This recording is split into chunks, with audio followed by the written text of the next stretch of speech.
सिद्धांत क्लासेस के YouTube channel पे आप सबका स्वागत है।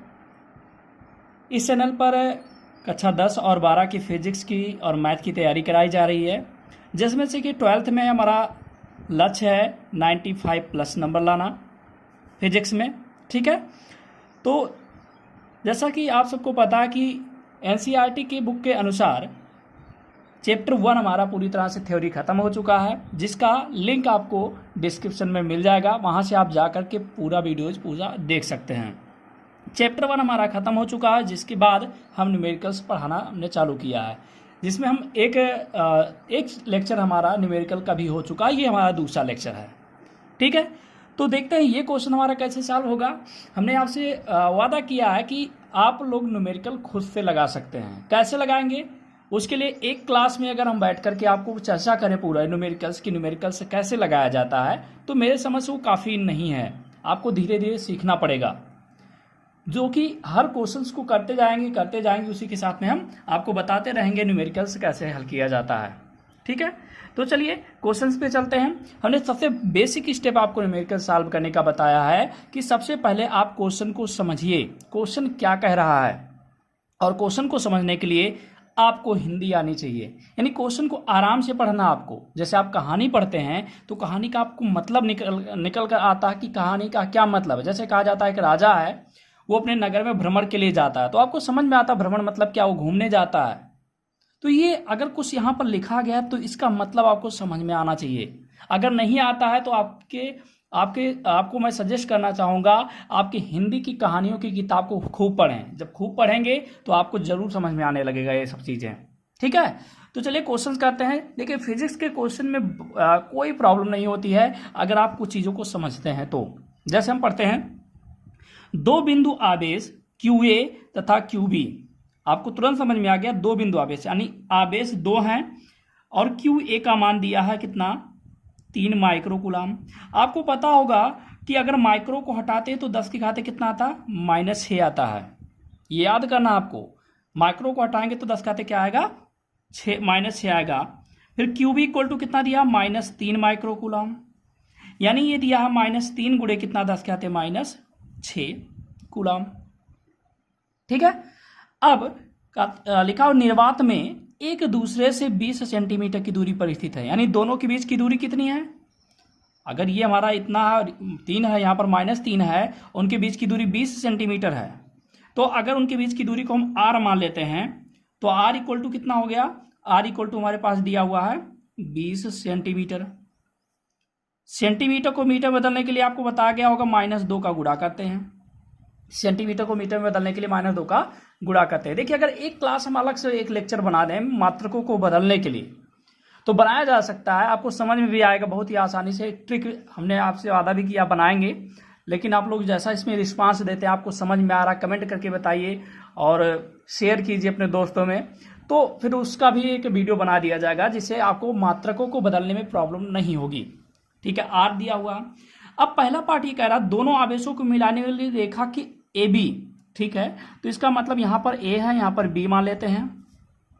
ठीक है, इनको मिलाने वाली रेखा AB, ठीक है, के मध्य बिंदु मान लेते हैं यहाँ पर बीचों बीच, यानी ये है।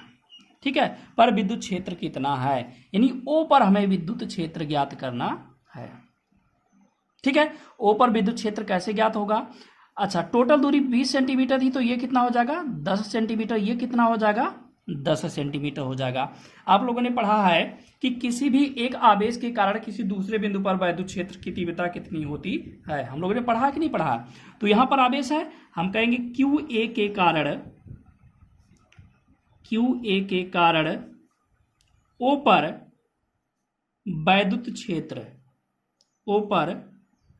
वैद्युत क्षेत्र, इसे हम E1 मान लेते हैं। और आपको पता होगा इसका सूत्र क्या होता है, 1/4πε0 इंटू Q/r²।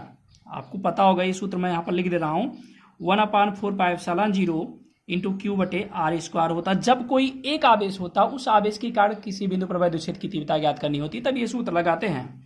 ठीक है, Q मतलब क्या होता, आवेश कितना, QA का मान कितना यहाँ पर लिखा हुआ, तो 3 गुणे 10 क्या आते कितना, -6 लिख देते हैं, बटे r² मतलब दूरी का स्क्वायर। तो यहां से इसकी दूरी कितनी है, 10 सेंटीमीटर। तो 10 गुणे 10 के घाते -2 सेंटीमीटर को मीटर में बदलना आवश्यक है का होल स्क्वायर। ठीक, थोड़ा सा अगर हम इससे हल करना चाहे तो हल कर सकते हैं। तो E1 इक्वल टू कितना हो जाएगा, इसका मान 1/4πε0 का मान आपको पता होगा 9 × 10 -9 होता है, +9 होता है, और गुणे 3 × 10 -6 वैसे रहने दिया, बटे में 10 × 10 -2 लिखा हुआ। तो 10 × 10 -2, घात का चिन्ह जोड़ लिया जाता है, 1 में से -2 को घटाएंगे, या 1 में -2 को जोड़ेंगे तो -1 आएगा, स्क्वायर है तो -2 कर दिया।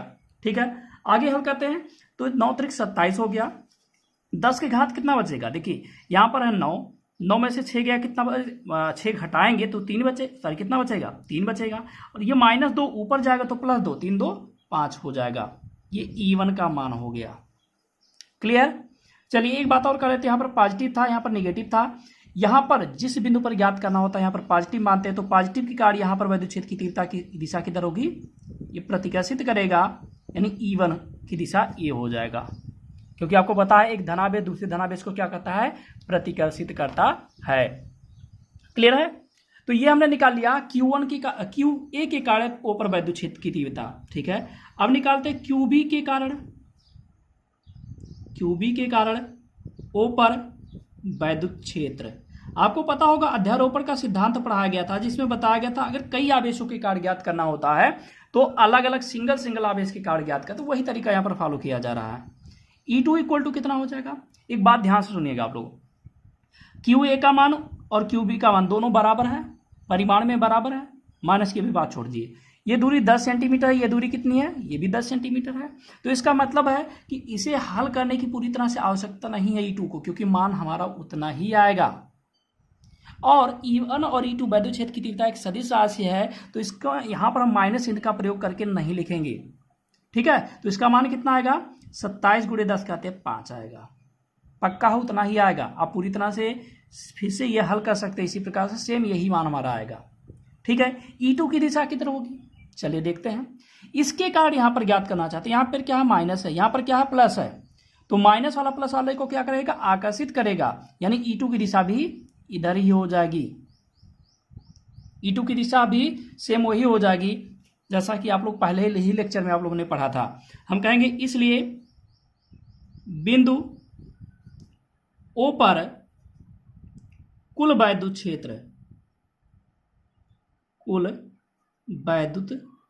क्षेत्र E इक्वल टू क्या हो जाएगा।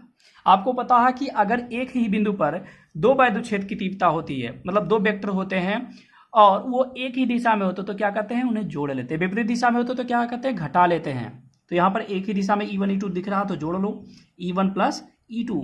अब E1 का मान रख देते हैं 27 × 10 5 और प्लस E2 का मान रख देते हैं 27 × 10 5। अब इसको जोड़ा कैसे जाए, कई बच्चे कैलकुलेशन में दिक्कत करते हैं, खास करके बायो के स्टूडेंट। कोई दिक्कत नहीं, मैं सिंपल सी बात बताता हूँ आपको। जब यहाँ पर प्लस का चिन्ह लगाया 10 × 5 10 × 5, तो 10 × 5 आप पहले कॉमन ले लीजिए, तो बचेगा कितना, यहाँ पर 27 बचेगा, यहाँ पर कितना बचेगा 27 कितना होता है 54 हो जाएगा। 54 × 10 5 ये हमारा E का मान हो गया, यानी वैद्युत क्षेत्र की तीव्रता का मान हो गया। इसका मात्रक क्या होता है, न्यूटन प्रति कूलम। क्लियर। तो ये पहला पार्ट हमारा सॉल्व हो गया। हम दूसरे पार्ट की बात करते हैं। देखिए दूसरा पार्ट हमारा क्या कहा जा रहा है, यदि 1.5 × 10 -9 कूलम परिमाण का कोई ऋणात्मक प्रेक्षण आवेश, यानी Q बराबर मैं लिख रहा हूं यहाँ पर कितना है 1.5 × 10 -9, और ऋणात्मक है तो माइनस कर दिया। इस बिंदु पर रखा जाए, किस बिंदु पर, मतलब O पर, यानी यहाँ पर रखा जाए तो यह परीक्षण आवेश कितने बल का अनुभव करेगा। आप लोग जानते हैं कि बल का सूत्र क्या होता है, वैद्युत बल का सूत्र 1/4πε0 Q1 Q2/r²। बिल्कुल सही है, लेकिन एक सूत्र और भी तो आप लोगों ने पढ़ा है, यह बराबर QE। जब यहाँ पर हमें पहले से वैद्युत क्षेत्र की तीव्रता पता चल चुका है तो हम ये सूत्र लगाएंगे, ना कि कूलम का नियम, क्योंकि वो लगाएंगे लगेगा बिल्कुल सॉल्व होगा और सही भी है, लेकिन वो थोड़ा लंबा जाएगा। तो ये हम फार्मूला लगा सकते हैं, Q का मान रखें 1.5 × 10 कितना -9, और E का मान कितना है 27 × 10 5। कैलकुलेट कैसे करें, हमने आपको एक बार और पहले भी बताया था कि दशमलव की टेंशन आपको छोड़ देना चाहिए। पहले आप दशमलव भूल जाइए और इसका गुणा इसके साथ कीजिए, 15 चौका कितना होगा 60, मैं 15 इसको मान लिया, 15 चौका 60, ठीक है। हासिल कितना हुआ, 6 बचा, 15 पचे 75, 75 में अगर हम 6 जोड़ते कितना, 81, लिख लिया। अब हम देखेंगे इसमें दशमलव के बाद एक अंक था, इसमें है ही नहीं, तो यानी ये हमारा जो गुणा करने पर आया है इसमें दशमलव कहीं ऐसा लगाना चाहिए कि उसके बाद एक अंक हो। इसका मतलब यहाँ पर हम लगा सकते हैं, यानी 81.0 गुणे 10 क्या थे कितना, -9 और +4 सॉरी +5, -9 और +5 कितना होगा, -4 बचेगा कि नहीं। तो 10 क्या थे कितना हो गया, -4, यानी 81 गुणे 10 क्या थे -4। ये हमारा आंसर हो गया सेकेंड पार्ट का, ठीक है। तो ये क्वेश्चन उम्मीद करते हैं आप सबको समझ में आया होगा। ये 10 मिनट का लगभग टाइम लगा, लेकिन कोई दिक्कत नहीं है, आपको समझ में आना ज़्यादा आवश्यक है, समय की कोई प्रॉब्लम नहीं है, इतना ज़्यादा टाइम भी नहीं हुआ है। क्लास में जब पढ़ाया जाता है तो उम्मीद का और ज़्यादा टाइम लग जाता है जब समझाया जाता है। तो अगर आपको ये समझ में आया है तो आपसे रिक्वेस्ट है कि ये वीडियो को ज़्यादा से ज़्यादा लोग के पास शेयर करें, अपने दोस्तों से भी पढ़ने के लिए कहिए, खास करके उन सभी बच्चों को जिनका लक्ष्य 95+ नंबर लाना चाहते हैं बोर्ड परीक्षाओं में। 95 से ज़्यादा नंबर आप लाना चाहते हैं तो बिल्कुल इस चैनल के साथ जुड़ जाइए, मेहनत कीजिए, आपको 95+ नंबर लाकर दिखाएंगे हम लोग, ठीक है। और न्यूमेरिकल जिनको बिल्कुल शुरू से डर लगता है या फिजिक्स से ही डर लगता है, वो सब लोग इस चैनल को पे जितने वीडियोज पढ़े हैं एक बार जरूर देखें वीडियो, आपको लगेगा कि फिजिक्स एक बहुत ही आसान सब्जेक्ट है, ठीक है। चलिए अगले क्वेश्चन की तरफ चलते हैं। देखिए अगला क्वेश्चन है कि किसी निकाय में दो आवेश हैं QA और QB, दोनों का मान दिया हुआ, तो चलिए लिख लेते हैं। QA इक्वल टू दिया है 2.5 गुणे 10 क्या आते -7 कूलाम, QB बराबर दिया हुआ है -2.5 गुणे 10 क्या आते -7 कूलाम। क्रमशः दो बिंदु का निर्देशांक यहाँ पर दिया हुआ 0,0, -15 और 0,0, +15 पर अवस्थित हैं, ठीक है। निकाय का कुल आवेश तथा वैद्युत द्विध्रुव आघूर्ण ज्ञात कीजिए। देखिए ये क्वेश्चन मैथ के स्टूडेंट के लिए तो दूसरी प्रकार से लगाना चाहिए पूरा डिटेल्स के साथ, और बायो के स्टूडेंट के लिए दूसरी प्रकार से लगाना चाहिए। तो मैं बायो के स्टूडेंट के अकॉर्डिंग बता रहा हूँ, जिससे उन्हें मैथमेटिक्स नहीं आता तो बहुत ज़्यादा प्रॉब्लम ना हो। देखिए x अक्ष, y अक्ष, z अक्ष, तीन चीज़ें होती हैं, x y z अक्ष निर्देशांक जब लिखा जाता है। आप लोगों ने हाई स्कूल में पढ़ा होगा 3,4 अगर, तो वो कहते हैं आप कि x अक्ष पर चली गई दूरी 3 है और y अक्ष पर चली गई दूरी कितनी होती है, 4 होती है। जब इस प्रकार से दिया होता तो इसका मतलब एक तीसरा वाला क्या होता है, z अक्ष पर चली गई दूरी होती है, ठीक। तो x अक्ष और y अक्ष पर इसमें 0 है, इसमें भी 0 है, तो इसका मतलब चली गई दूरी कितने में, केवल z अक्ष पर है, ठीक है। तो मैं मान लेता हूं ऐसे हमने बना लिया z अक्ष, और ये हमारा मूल बिंदु 0 O है, या यहाँ पर मूल बिंदु 0 मान लेते हैं, ठीक। अब +15, तो जाहिर सी बात है +15 इधर कहीं होगा, ठीक है। -15, तो -15 इधर की तरफ होगा। आपको पता होगा 0 के एक साइड में धनात्मक होता है, इस साइड में ऋणात्मक होता है। मैंने केवल z अक्ष बनाया क्योंकि x अक्ष और y अक्ष क्या है, 0 0 है, इसलिए मैं इसे बना ही नहीं रहा हूं, ठीक है। अब एक बात है, दोनों के बीच की दूरी कितनी है।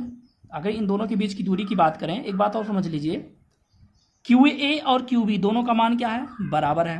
तो ये अगर बराबर है तो इसका मतलब ये क्या बना रहे हैं, ये द्विध्रुव बना रहे हैं, वैद्युत द्विध्रुव बना रहे हैं। और वैद्युत द्विध्रुव के बीच की दूरी के मतलब होती है दूरी इनके क्या होगा। तो देखिए ये 15 है, ये 15, तो कितना हो जाएगा, बराबर 2L बराबर कितना, 30 सेंटीमीटर हो जाएगा, क्योंकि आपको दिख रहा है इनके बीच की दूरी चाहिए हमको। तो माइनस इधर 15 है, इधर 15, यानी कि 30 हो जाएगा, ठीक है। चलिए तो यहाँ पर हम लिख लेते हैं 2L, क्योंकि द्विध्रुव के बीच की दूरी को 2L से डिनोट करना चाहिए। तो 2L का मान कितना हो जाएगा, 30 सेंटीमीटर, ठीक है। तो 30 गुणे सेंटीमीटर को मीटर में बदलने के लिए क्या करना चाहिए, -2 का गुणा करना चाहिए। तो -2 का गुणा कर दिया हमने, ठीक है। कह रहा है निकाय का कुल आवेश, यानी क्या ज्ञात करना, Q ज्ञात करना। क्या ज्ञात करना, Q। हम कहेंगे कुल आवेश क्या होगा, कुल आवेश Q बराबर QA प्लस QB। आपको बताया होगा हमने आवेशों का क्वांटीकरण में हमने बताया था कि जब किसी बिंदु पर हमें कुल आवेश ज्ञात करना होता है तो हम क्या करते हैं, उन्हें जोड़ लेते हैं चिन्हों के साथ में, ठीक है। तो कुल आवेश क्या होगा, QA प्लस QB। अब QA का मान रख देते हैं, QA का मान है 2.5 गुणे 10 का -7, माइनस QB का मान है 2.5 गुणे 10 का -8, 7। अगर इसको हल करेंगे तो कितना आएगा, 0 आएगा, यानी कुल आवेश कितना हो जाएगा, 0। वैद्युत द्विध्रुव आघूर्ण क्या है, अगला पार्ट है वैद्युत द्विध्रुव आघूर्ण क्या है। तो आपको पता होगा P बराबर Q इंटू 2L। द्विध्रुव आघूर्ण का वीडियो आप देख सकते हैं। द्विध्रुव आघूर्ण का सूत्र होता है P बराबर Q इंटू 2L। अब Q का मान रखिए, Q का मान है 2.5 गुणे 10 के आते कितना, -7। Q का मतलब चाहे QA उठाइए चाहे QB, मतलब दोनों में से कोई एक ले सकते हैं। 2L का मतलब दोनों के बीच की दूरी, तो 30 गुणे 10 के आते -2। ठीक है, इसे कैलकुलेट कीजिए, बहुत ही सिंपल है। कैसे गुणा करेंगे, हमने कहा था दशमलव छोड़ देना चाहिए, दशमलव की टेंशन दिमाग से निकाल दीजिए। ठीक है, तो 25 का गुणा शून्य में करेंगे तो कितना हो जाएगा, 0। 25 तिहाई 75। अब दशमलव के बाद इसमें एक अंक है, इसमें एक भी नहीं था, तो यानी दशमलव इसमें कहाँ लगाना है, ऐसी जगह पर लगाना है कि दशमलव उसके बाद एक अंक होना चाहिए, यानी कि यहाँ पर लगा सकते हैं। गुणे 10 की घात यहाँ पर -7, यहाँ पर कितना है -2, तो कितना हो जाएगा -9, यानी हमारा आंसर हो जाएगा 75 गुणे 10 के आते कितना, -9। ये P का मान हो जाएगा। और इसका मात्रक क्या होता है, इसका मात्रक क्या होता है, कूलाम मीटर। ठीक है, ये हमारा आंसर हो गया अगला क्वेश्चन, सेकंड क्वेश्चनों का। ठीक है, तो अभी तक शायद 4 या 5 क्वेश्चन हम एनसीईआरटी का कर चुके हैं। एक साथ पूरा वीडियो पढ़ाने का मतलब वीडियो बहुत ही लंबा होता चला जाएगा, जो कि अच्छी बात नहीं है। इसलिए हम थोड़ा छोटा छोटा करके वीडियो बनाएंगे और आप लोग देखते रहिए, सपोर्ट कीजिए। अगर आप लोग को समझ में आता है, ज़्यादा से ज़्यादा लोग के पास इसे शेयर कीजिए। और अगर आप अच्छा नंबर फिजिक्स में लाना चाहते हैं तो बिल्कुल साथ में जुड़े रहिए। और इसके बाद चैप्टर ख़त्म होने के बाद, मतलब ये जो हमारा न्यूमेरिकल है, इसके बाद हम लोग एक टेस्ट ऑनलाइन किया जाएगा, जिसमें आप लोग सम्मिलित हो सकते हैं और अपनी तैयारी को परख सकते हैं। ठीक है, तो बस आज की क्लास में इतना ही। अगला लेक्चर जल्द ही आपको दिया जाएगा। अगर चैनल को आप लोगों ने सब्सक्राइब नहीं किया तो सब्सक्राइब कर लीजिएगा।